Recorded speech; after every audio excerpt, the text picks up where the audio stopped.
سورہ کوثر۔ سورہ کوثر کا تعارف، مقام نزول۔ علامہ علی بن محمد خازن رحمۃ اللہ تعالی علیہ فرماتے ہیں سورہ کوثر جمہور مفسرین کے نزدیک مکیہ ہے اور بعض مفسرین کے نزدیک مدنیہ ہے۔ آیات، کلمات اور حروف کی تعداد، اس صورت میں 1 رکوع، 3 آیتیں، 10 کلمے اور 42 حروف ہیں۔ کوثر نام رکھنے کی وجہ، کوثر سے دنیا اور آخرت کی بے شمار خوبیاں مراد ہیں اور جنت کی ایک نہر کا نام بھی کوثر ہے۔ اس سورت کی پہلی آیت میں یہ لفظ موجود ہے، اس مناسبت سے اسے سورہ کوثر کہتے ہیں۔ سورہ کوثر کے مضامین، اس سورت کا مرکزی مضمون یہ ہے کہ اس میں اللہ تعالیٰ نے اپنے حبیب صلی اللہ تعالی علیہ وآلہ وسلم کی مدحت بیان فرمائی ہے، اور اس میں یہ مضامین بیان ہوئے ہیں۔ نمبر 1، اس کی پہلی آیت میں اللہ تعالیٰ کے اس فضل و احسان کا بیان ہے جو اس نے اپنے حبیب صلی اللہ تعالی علیہ وسلم پر فرمایا۔ نمبر 2، دوسری آیت میں نبی کریم صلی اللہ تعالی علیہ وسلم سے فرمایا گیا کہ اللہ تعالیٰ کے فضل و احسان کے شکریے میں نماز پڑھتے رہیں اور قربانی کریں۔ نمبر 3، تیسری آیت میں فرمایا گیا کہ جو اللہ تعالیٰ کے حبیب صلی اللہ تعالی علیہ وآلہ وسلم کا دشمن ہے وہی ہر خیر سے محروم ہے۔ سورہ ماعون کے ساتھ مناسبت، سورہ کوثر کی اپنے سے ماقبل سورت ماعون کے ساتھ مناسبت یہ ہے کہ سورہ ماعون میں کافروں اور منافقوں کی جو صفات بیان کی گئیں ان کے مقابلے میں سید المرسلین صلی اللہ تعالی علیہ وآلہ وسلم کے اوصاف سورہ کوثر میں بیان کیے گئے۔ بسم اللہ الرحمن الرحیم۔ ترجمہ، اللہ کے نام سے شروع جو نہایت مہربان رحمت والا ہے۔ اِنَّا أعطيناك الكوثر فصل لربك وانحر إن شانئك هو الأبتر۔ ترجمہ، اے محبوب، بے شک ہم نے تمہیں بے شمار خوبیاں عطا فرمائیں تو تم اپنے رب کے لیے نماز پڑھو اور قربانی کرو، بے شک تمہارا دشمن ہی ہر بھلائی سے محروم ہے۔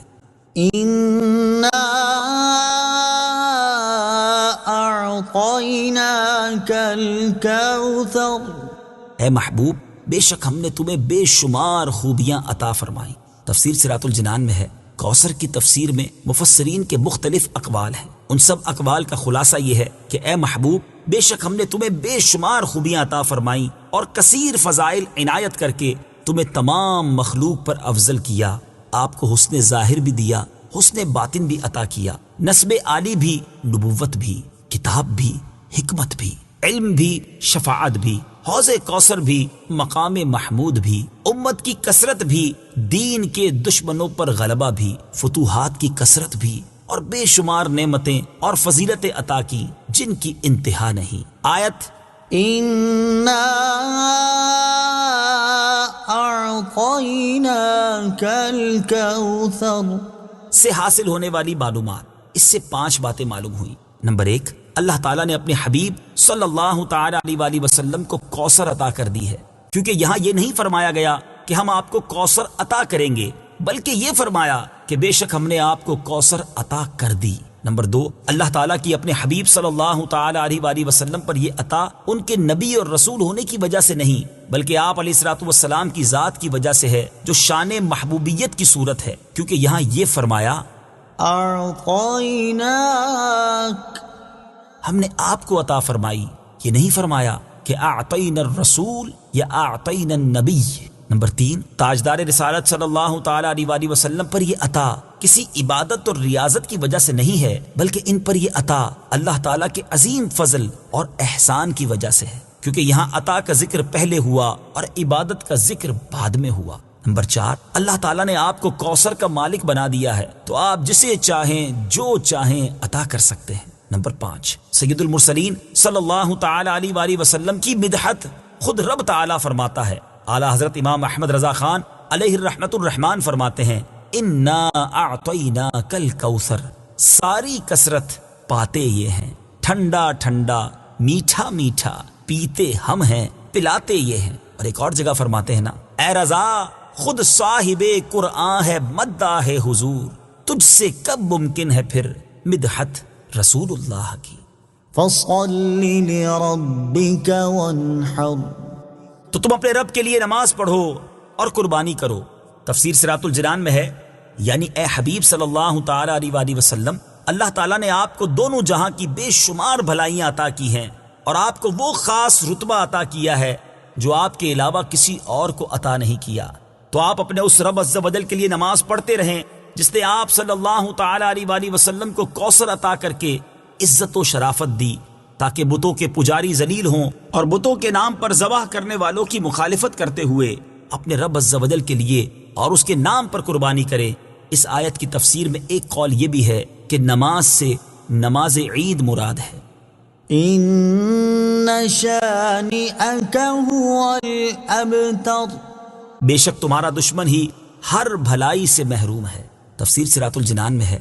شان نزول، جب سید المرسلین صلی اللہ تعالی علیہ وآلہ وسلم کے فرزند حضرت قاسم کا وصال ہوا تو کفار نے آپ کو ابتر یعنی نسل ختم ہو جانے والا کہا، اور یہ کہا کہ اب ان کی نسل نہیں رہی، ان کے بعد اب ان کا ذکر بھی نہ رہے گا اور یہ سب چرچا ختم ہو جائے گا۔ اس پر یہ سورہ کریمہ نازل ہوئی اور اللہ تعالیٰ نے ان کفار کا بالغ رد فرمایا، اور اس آیت میں ارشاد فرمایا کہ اے حبیب صلی اللہ تعالی علیہ وآلہ وسلم، بے شک تمہارا دشمن ہی ہر بھلائی سے محروم ہے، نہ کہ آپ، کیونکہ آپ کا سلسلہ قیامت تک جاری رہے گا، آپ کی اولاد میں بھی کثرت ہوگی اور آپ کی پیروی کرنے والوں سے دنیا بھر جائے گی۔ آپ کا ذکر ممبروں پر بلند ہوگا، قیامت تک پیدا ہونے والے عالم اور واعظ اللہ تعالیٰ کے ذکر کے ساتھ آپ کا ذکر کرتے رہیں گے، اور آخرت میں آپ کے لیے وہ کچھ ہے جس کا کوئی وصف بیان ہی نہیں کر سکتا۔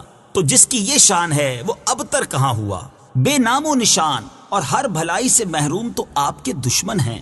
اعلیٰ حضرت امام احمد رضا خان رحمۃ اللہ تعالی علیہ اس سورت کی تفسیر بیان کرتے ہوئے فرماتے ہیں، عاص بن وائل شقی نے جو صاحبزادہ سید المرسلین صلی اللہ تعالی علیہ وآلہ وسلم کے انتقال پرملال پر حضور کو ابتر یعنی نسل بریدہ کہا، حق تعالی نے فرمایا، انا اعطیناک الکوثر، بے شک ہم نے تمہیں خیر کثیر عطا فرمائی، کہ اولاد سے نام چلنے کو تمہاری رفعت ذکر سے کیا نسبت؟ کروڑوں صاحب اولاد گزرے جن کا نام تک کوئی نہیں جانتا، اور تمہاری ثنا کا ڈنکا تو قیامت تک اکناف عالم اور اطراف جہاں میں بجے گا، اور تمہارے نام نامی کا خطبہ ہمیشہ ہمیشہ اطباق فلک آفاق زمین میں پڑھا جائے گا۔ پھر اولاد بھی تمہیں وہ نفیس و طیب عطا ہوگی جن کی بقا سے بقائے عالم مربوط رہے گی۔ اس کے سوا تمام مسلمان تمہارے بال بچے ہیں، اور تم سب مہربان ان کے لیے کوئی نہیں، بلکہ حقیقت کار کو نظر کیجئے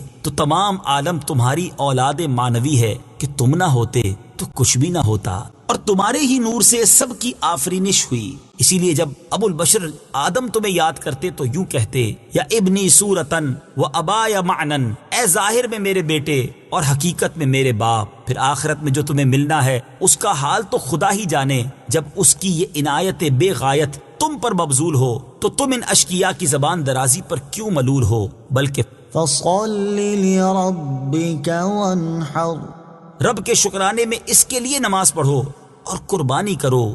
ان شانئک هو الابتر، جو تمہارا دشمن ہے وہی نسل بریدہ ہے، کہ جن بیٹوں پر اسے ناز ہے، یعنی عمرو و حشام رضی اللہ تعالی عنہما، وہی اس کے دشمن ہو جائیں گے، اور تمہارے دین حق میں آ کر بوجہ اختلاف دین اس کی نسل سے جدا ہو کر تمہارے دینی بیٹوں میں شمار کیے جائیں گے۔ پھر آدمی بے نسل ہوتا تو یہی صحیح کہ نام نہ چلتا، اس سے نام بد کا باقی رہنا 1000 درجے بدتر ہے۔ تمہارے دشمن کا ناپاک نام ہمیشہ بدی و نفرین کے ساتھ لیا جائے گا، اور روز قیامت ان گستاخیوں کی پوری سزا پائے گا، والعیاذ باللہ تعالی۔